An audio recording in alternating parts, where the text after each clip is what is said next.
Hola y bienvenidos. Hoy vamos a analizar una historia que, a simple vista podría parecer un titular más de la prensa rosa británica, Sí, uno de tantos. pero que en realidad esconde un drama familiar de manual.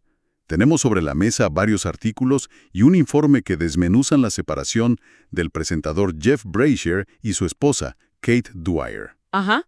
Pero lo que de verdad complica todo, el nudo de esta historia, es cómo se entrelaza con la crisis personal de su hijo menor, Freddie. Claro.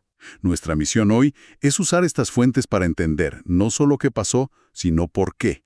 Vamos a desentrañar cómo un año de infierno, como lo describen, puede provocar un colapso en cadena. Es que es un efecto dominó en toda regla. Las fuentes no nos hablan de una, sino de dos rupturas sentimentales casi simultáneas. Casi al mismo tiempo. La de Jeff y Kate y la de su hijo Freddie. Y todo esto ocurre en un contexto de, batallas legales, fantasmas del pasado y una lucha muy pública y muy dura con la salud mental. Sí.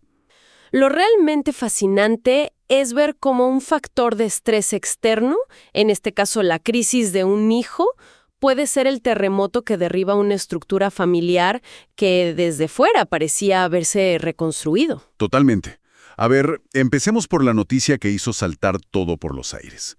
En cuestión de horas, los medios anuncian que Jeff Brazier, de 46 años, y Kate Dwyer, de 35, se han separado. Y justo ahí, Y casi en el mismo boletín se informa que su hijo Freddie, de 21, ha roto con su novia embarazada, Holly Swinburne.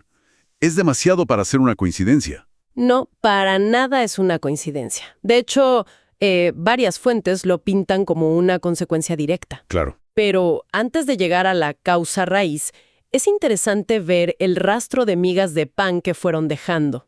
El informe analítico los llama indicadores simbólicos. Que es una forma muy elegante de decirlo. Sí, una forma elegante de decir que estaban telegrafiando la ruptura.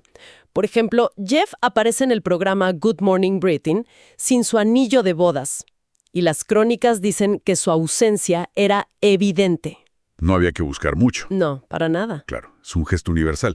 Pero lo de Kate fue aún más allá. Fue casi una performance. Estaba de viaje en Las Vegas para el Gran Premio. Ajá. Y no solo se quitó la alianza, sino que la reemplazó con otro anillo en el mismo dedo. Y para rematar, publica en sus redes una foto de ese día con el texto, posiblemente uno de los mejores días de mi vida. Uf, qué fuerte. O sea, no es solo me quito el anillo, es estoy celebrando mi nueva libertad en Las Vegas. Es una declaración de intenciones en toda regla. Exacto. Es un acto comunicativo muy potente. Y a esto se suman los mensajes crípticos que ambos lanzaban por separado. Kate, por ejemplo, publica una cita que básicamente culpa a la astrología del caos. Sí, lo leí. Decía algo como, solo una actualización. 6 planetas están en retrógrada, por eso es. Es una forma de decir, esto no es culpa nuestra. Son fuerzas cósmicas incontrolables. Exacto. Mientras tanto, Jeff, desde su nueva casa en el campo, habla de escapar al campo, de buscar karma, de vivir un tiempo de transición. Una narrativa completamente opuesta. Totalmente. No es el caos cósmico, es una búsqueda personal y deliberada de paz. Son dos narrativas de afrontamiento totalmente distintas. Y la realidad, según una fuente del periódico The Sun, es que Kate ya se había mudado de la casa familiar semanas antes. Ah, o sea que esto ya venía de antes. Mucho antes de que se hiciera público. Así que lo que vimos no fue la explosión, sino la onda expansiva de una bomba que ya había detonado en privado hacía tiempo. O sea que estaban dejándose rastro de migas para el público, pero según las fuentes, la verdadera razón era mucho más profunda y dolorosa. Mucho más. Hablan, como decíamos, de un año de infierno. Y aquí es donde la historia da un giro muy triste. Sí, porque el epicentro de ese infierno, según coinciden todas las fuentes, fue la crisis de Freddie. Lo llaman el factor Freddie. El factor Freddie. Y los artículos nos dan un panorama de sus luchas. Y es muy duro. Freddie fue diagnosticado con trastorno bipolar, y él mismo ha hablado abiertamente de sus problemas. De hecho, pasó su cumpleaños número 18 en un hospital psiquiátrico. Imagínate. Es una carga brutal para un chico tan joven, y más con el historial de su familia. Él mismo admitió en sus redes haber tenido un episodio maníaco. Que acabó en un accidente de coche. Exacto. Piensa en el nivel de estrés constante que eso genera en un hogar. No es un problema puntual, es una batalla diaria. Una batalla que inevitablemente se filtró a la dinámica familiar. Hay una prueba muy explícita de esto. La de TikTok, ¿verdad? Sí. En junio, Freddy publica un video en TikTok, una de esas tendencias donde listas cosas que odias. Y en su lista aparecen dos elementos muy reveladores: los padrastros y mis problemas familiares. Uf, eso es una bala directa. Los padrastros, en plural, pero en su contexto familiar, solo puede referirse a una persona, Kate. A su madrastra. Es un rechazo público y frontal. Totalmente. Y esto nos lleva a un punto de análisis crucial que menciona uno de los informes. El matrimonio de Jeff y Kate en 2018 no fue solo una unión romántica. Tenía una misión. Tenía una misión declarada, exacto: crear estabilidad para la familia. Especialmente para Freddy y su hermano Bobby, que perdieron a su madre, Jade Goody, de una forma muy trágica y pública. Claro, el objetivo era reconstruir un núcleo familiar seguro. Pero, ¿qué pasa cuando ese núcleo implosiona? Exacto. Cuando la crisis del hijo es tan profunda que la madrastra, que debía ser un pilar de esa estabilidad, se convierte en una figura de conflicto, el matrimonio fracasa en su propósito fundamental. La misión falla. La misión falló. La presión de una cosa tras otra, como dice una fuente, simplemente reventó las costuras de una unión que quizá ya tenía sus propias fragilidades. Pero es que el tablero de juego es aún más complejo, porque no son solo Jeff, Kate y Freddy. No, para nada. Las fuentes nos presentan a una cuarta figura que, aunque no viva con ellos, proyecta una sombra larguísima sobre toda la situación. La abuela materna de Freddy, Jackie Buden, la madre de Jade Goody. Exacto. Efectivamente, la dinámica con la abuela es un foco de conflicto tremendo. Fíjate hasta qué punto que las fuentes revelan que Jeff llegó a iniciar acciones legales para impedir que Freddy tuviera contacto con ella. Acciones legales, vaya. Sí, según la versión de Jeff, esa relación era increíblemente perjudicial para el bienestar de su hijo. Y los informes dan contexto a esa afirmación. Mencionan el historial de adicción a las drogas de Jackie y citan una admisión suya del pasado, donde contó que le enseñó a su hija Jade a liar cigarrillos de cannabis. Claro, desde la perspectiva de un padre que intenta mantener a su hijo, que ya es vulnerable, en un entorno seguro, es comprensible que vea a Jackie como una influencia tóxica. Totalmente comprensible. Sin embargo, para Freddy la ecuación era muy distinta. Muy distinta. Los artículos describen una dinámica muy concreta. Freddy tenía discusiones muy fuertes con su padre, salía furioso de la casa y ¿dónde buscaba refugio? En el piso de su abuela. Para él, en esos momentos de crisis, ella era un puerto seguro, o al menos una vía de escape. Desde la perspectiva de Jeff, es un padre protegiendo a su hijo. Pero, ¿no podrían las fuentes también interpretarse como un joven de 21 años sintiendo que su padre controla con quién puede o no puede tener una relación? Por supuesto. Especialmente con el único vínculo directo y vivo que le queda con su madre fallecida. Esa es la tragedia del asunto. Y es un conflicto de sistemas familiares de manual. Jeff actúa desde el rol del padre protector, intentando crear un cortajuegos entre su hijo y lo que él percibe como el caos del pasado. Encarnado en su ex-suegra. Exacto.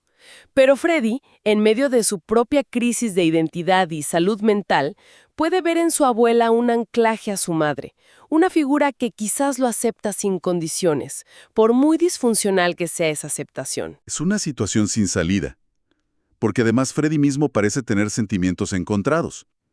Hay una publicación suya que citan, donde dice que había priorizado su relación con la abuela, Pero añade, sin saber que me ha estado mintiendo durante años.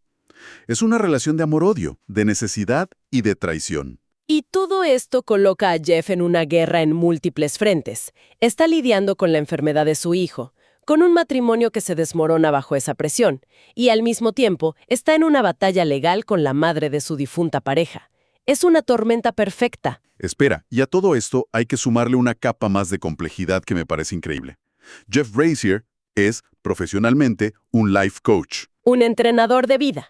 O sea, se dedica a ayudar a otros a gestionar sus emociones y sus crisis. Y las fuentes señalan cómo manejó el anuncio de su propia crisis personal. Fue todo muy calculado. Calculadísimo. Él mismo lo enmarcó en su anuncio público como un momento para practicar lo que predico. Fue muy vulnerable. Sí, admitió sentirse más solo que nunca. Y estar pasando por un momento muy bajo. Pero lo interesante, y esto lo señala uno de los análisis, es que la ruptura real había ocurrido meses antes de esa publicación. Entonces, ¿no nos está mostrando el caos de la ruptura en tiempo real? Para nada. Nos está mostrando el proceso de reflexión posterior al caos. El informe lo llama la arquitectura de un colapso amistoso. Me encanta ese término. Es genial. Al controlar los tiempos y la narrativa, Jeff no proyecta una imagen de descontrol, sino de gestión consciente de la adversidad. Es una estrategia brillante para proteger su marca profesional. Y de paso la privacidad de su familia, supongo. Claro, es casi una clase magistral de gestión de crisis personal en la era de las redes sociales. Pero, ¿eso no es un poco cínico? ¿O es simplemente una herramienta de supervivencia necesaria para alguien que vive de su imagen pública? Yo creo que es ambas cosas. Hay un elemento de control de la narrativa sin duda, pero también puede ser una forma genuina de procesar el dolor. Al verbalizarlo así, se apropia de la historia. En lugar de que los tabloides la cuenten por él. Exacto. Refuerza su identidad como alguien que, incluso en sus peores momentos, busca el crecimiento. Es una estrategia de relaciones públicas y una estrategia de supervivencia personal al mismo tiempo. Mientras tanto, Kate, como ya dijimos, se fue por el lado opuesto. Lo achacó a los planetas en retrógrada. 2 universos distintos para comunicar una misma crisis. Y cada uno cumple una función psicológica. El enfoque de Jeff, practico lo que predico, es internalista. Él toma las riendas. ¿Y el de Kate? Es externalista. Totalmente. La culpa es de los planetas. La causa del problema es una fuerza ajena e incontrolable. Es una estrategia muy común para desviar el juicio público y quizás para aliviarse a uno mismo de la responsabilidad. No es hemos fracasado, es el universo ha conspirado en nuestra contra. Exactamente. Entonces, si juntamos todas las piezas, ¿qué tenemos aquí? ¿Qué nos dice esta historia más allá del chismorreo? Nos dice que estamos ante un caso de estudio sobre el trauma y la resiliencia familiar. Es la anatomía de cómo una crisis externa y prolongada, ¿Como la enfermedad mental de un hijo? exacto, cómo eso puede actuar como una fuerza sísmica que agrieta y finalmente rompe los cimientos de una familia. Sobre todo una familia ensamblada que se construyó con esa promesa de ser un refugio. Y demuestra también lo increíblemente difícil que es criar a hijos que han sufrido una pérdida tan temprana y tan pública. Sí, demuestra que las heridas del pasado y los conflictos entre generaciones nunca desaparecen del todo. Quedan latentes, esperando un momento de debilidad para resurgir. Claro. Y al final, nos enseña que la narrativa pública que vemos, ya sea la del life coach que gestiona su dolor o la de la mujer que culpa a los astros, es solo la punta del iceberg. Es una capa muy fina. Muy fina y cuidadosamente construida sobre una realidad privada que, según describen las fuentes, fue increíblemente dolorosa y complicada para todos. Es que es imposible no pensar en la carga que llevan esos chicos, Freddy y su hermano. Perdieron a su madre de una forma increíblemente mediática. Crecieron bajo el foco público. Y ahora cualquier tropiezo personal, cualquier crisis de salud mental, se convierte en noticia nacional. Es casi una receta para el desastre. Totalmente. Las fuentes detallan los enormes esfuerzos de Jeff por crear un entorno estable, por diseñar la vida que queremos, que es una frase que él mismo escribió. Se percibe una intención genuina de protegerlos. De construir un muro contra el caos. Sí, un muro contra el caos que él mismo vivió y que vio destruir a Jade. Sin embargo, al mismo tiempo, esas mismas fuentes nos pintan el retrato de un hijo que se siente incomprendido, que publica que odia a su madrastra. Y que busca refugio precisamente en esa figura del pasado de la que su padre intenta protegerlo desesperadamente. Es una paradoja muy dolorosa. Y esa paradoja es el corazón de la historia. El intento de un padre por controlar el entorno para garantizar la seguridad de su hijo choca con la necesidad de ese hijo de encontrar su propio camino. Aunque ese camino lo lleve a lugares peligrosos. Exactamente. Y esto nos deja con una pregunta final, una que va mucho más allá de esta familia, y que es relevante para cualquiera que haya navegado una crisis familiar. A ver, ¿En qué punto la protección se convierte en control? ¿Y es realmente posible diseñar la vida para otra persona, especialmente cuando esa persona está librando sus propias y profundas batallas internas?